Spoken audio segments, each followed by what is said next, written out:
வணக்கங்க. இப்போ நம்ம எங்க வந்திருக்கோம்னா, ட்ரிப்ளிகேன் பார்த்தசாரதி கோவில் பக்கத்துல இருக்க பொம்மச்சத்திரம் அப்படிங்கிற கொலு பொம்மை கடைக்கு தான் வந்திருக்கோங்க. இது வந்து பார்த்தசாரதி கோவில் 2 வீலர் பார்க்கிங் பக்கத்துல தான் இந்த ஷாப் இருக்கு. வாங்க உள்ள போய் எப்படி இருக்குன்னு பார்க்கலாம். புதுசா என்னென்ன பொம்மைகள் வந்திருக்குன்னு உள்ள போய் நம்ம பார்க்கலாங்க.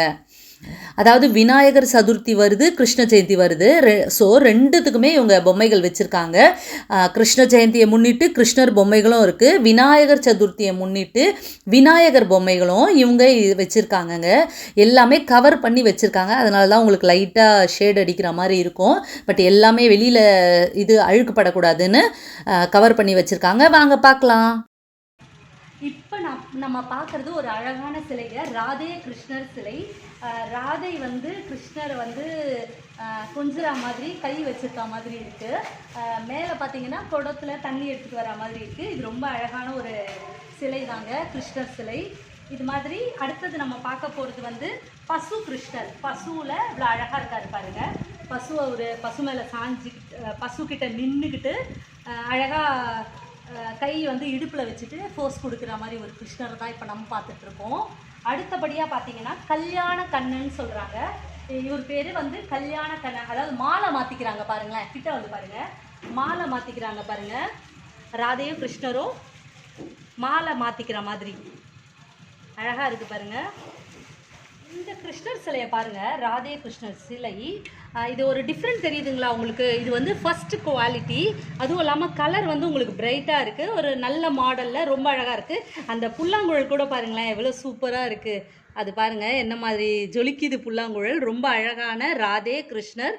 ஒரு பசுவோடு இருக்குது, பசுவோடு இருக்க மாதிரி, மயில் பீலியோடு இருக்க மாதிரி ராதே கிருஷ்ணர் சிலை ரொம்ப அழகாக இருக்குது. இது எல்லாமே பார்த்தீங்கன்னா ஃபஸ்ட்டு குவாலிட்டி. இது பார்த்தாலே உங்களுக்கு அப்படியே பளிச்சுன்னு ஒரு மாதிரி நல்ல அழகான ஒரு இதில் இருக்கு பாருங்க.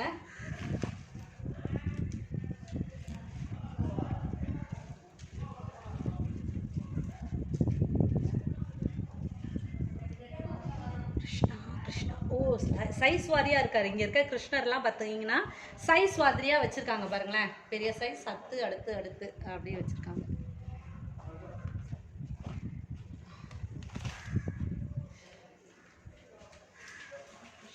இப்போ நம்ம அடுத்து ஒரு பெரிய கிருஷ்ணரை பார்க்குறோம். அதுக்கு கீழே நம்ம விநாயகரை பார்க்குறோம். இங்கே கிருஷ்ண ஜெயந்திக்கு கிருஷ்ணருக்கு எவ்வளோ சிலைகள் இருக்கோ அதே அளவுக்கு விநாயகருக்கும் இவங்க நிறைய சிலைகள் வச்சுருக்காங்க. நம்ம பின்னாடி பார்க்குறது ஃபுல்லாகவே விநாயகர் சதுர்த்தியை முன்னிட்டு விநாயகர் சிலைகள் எல்லாமே வச்சுருக்காங்க. அதே மாதிரி சைஸ் வாரியாக கிருஷ்ண ஜெயந்திக்கு கிருஷ்ணர் பொம்மைகளை தவழர கிருஷ்ணர், புல்லாங்குழல் கிருஷ்ணர், பசு கிருஷ்ணர், ராதே கிருஷ்ணன் சொல்லிட்டு நிறைய கலெக்ஷன் வச்சுருக்காங்க. பிள்ளையார்லேயும் சைஸ் வாரியாக வச்சுருக்காங்க. அதாவது பெரிய சைஸ் கணேசா, சின்ன சைஸ் கணேசா, அந்த மாதிரி சொல்லிட்டு கணேசரும் நிறைய வச்சுருக்காங்க. நிறைய கலெக்ஷன்ஸ் இருக்குங்க இந்த பொம்மை சத்திரத்தில். நீங்கள் விநாயகர் சதுர்த்திக்கும் கிருஷ்ண ஜெயந்தி ரெண்டுத்துக்குமே சேர்த்து வந்து இங்கே பொம்மைகள் வாங்கிக்கலாங்க. எல்லாமே ரொம்ப அழகாக இருக்குது. எல்லாமே உங்களுக்கு புத்தம் புதுசாக இருக்குது. ஏன்னா இப்போ தான் எல்லாமே வந்து இறங்கியிருக்கு. ஸோ எல்லாத்தையுமே கவர் பண்ணி ரொம்ப நீட்டாக வச்சுருக்காங்கங்க. ஃபஸ்ட்டு இந்த மண்டபம் வந்து பழைய மண்டபமாக இருந்தது. இப்போ இவங்க வந்து இதை வந்து அழகாக புதுசாக கட்டியிருக்காங்க. அதாவது கட்டிகிட்ருக்காங்க. ஸோ நவராத்திரி வருது அப்படிங்கிறதால இவங்க உடனே எடுத்து இப்போ நவராத்திரி இந்த கொலு வச்சுட்டாங்க. இப்போ நீங்கள் இந்த கொலு முடிஞ்ச உடனே விநாயகர் சதுர்த்திலாம் முடிஞ்ச பிறகு நவராத்திரி கொலு பொம்மைகளும் இவங்கக்கிட்ட அவைலபிளாக இருக்குங்க. நிறைய கலெக்ஷன்ஸ் வச்சுருக்காங்க. அதெல்லாமே கவர் பண்ணி வச்சுருக்காங்க. ஸோ நவராத்திரிக்கு வந்தீங்கன்னா எக்கச்சக்கமான கலெக்ஷன்ஸ் இந்த பொம்மை சத்திரத்தில் நீங்கள் பார்க்கலாம். கிருஷ்ணர்லேயே வகை வகையாக கிருஷ்ணர்ஸ்லாம் வச்சுருக்காங்க. கலர் வாரியாக வச்சுருக்காங்க, சைஸ் வாரியாக வச்சுருக்காங்க. நிறைய கிருஷ்ணா கலெக்ஷன் வச்சுருக்காங்க. ஸோ உங்களுக்கு தேவைப்பட்டதுன்னா கண்டிப்பாக வந்து இந்த பொம்மை சத்திரத்தில் விசிட் பண்ணி பாருங்கள். ரொம்ப அழகாக இருக்குது எல்லாமே. இவங்க வந்து பேப்பர் மெஷ் டாலும் வச்சுருக்காங்க, களிமண்ணால் செய்யப்பட்ட அந்த டாலும் வச்சுருக்காங்க. ஸோ உங்களுக்கு என்ன மாதிரி வேணுமோ அந்த மாதிரிலாம் இவங்கக்கிட்ட அவைலபிளாக இருக்குங்க. நீங்கள் ஒரு வாட்டி வந்து பாருங்கள், ரொம்ப சூப்பராகவே இருக்குங்க.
ஓகேங்க. நீங்க இப்ப கிருஷ்ண சிலைகள பார்த்துருப்பீங்க, விநாயகர் சிலைகள் பார்த்துருப்பீங்க. இது எல்லாமே பொம்மை சத்திரம் ட்ரிப்ளிகேன்ல தான் இருக்கு. கண்டிப்பா வந்து பாருங்க. ஓகே. நான் இன்னொரு பதிவுல மீட் பண்றேன். பாய்.